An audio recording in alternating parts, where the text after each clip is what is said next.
দেখি আমার একটি জলজন্ত ঘটক মনে হইতেছে। ঘটক কি জিনিস কবিতা? ঘটক মানে বোঝো না? ঘটক মানে ঘোড়া।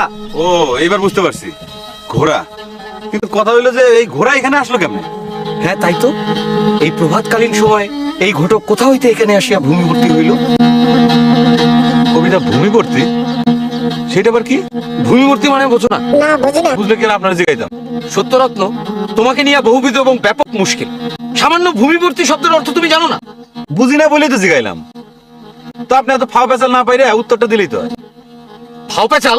ফাও পেঁচাল না, আমি আপনারা জিগাইলাম যে ভূমিবর্তী মানে কি, আপনি সেটার উত্তর না দিয়ে আমার কইতেছেন আমার নিয়ে নানাবিধ বহুবিধ মুশকিল কি সব কইতেছেন, তো এটা ফাও পেঁচাল কমু না? সত্যরত্ন, আমার এক্ষুনি ইচ্ছা হইতেছে তোমার গণ্ড দেশে প্রকাণ্ড একখানা চপেটাঘাত করি। খালি ওই প্রকাণ্ড কথাটাই বুঝছি, বাদ বাকি আর কি উল্টা পাল্টা কইলেন কিছু বুঝি নাই। বক্র চিন্তাকারী বেয়ারা বালক, আইসো।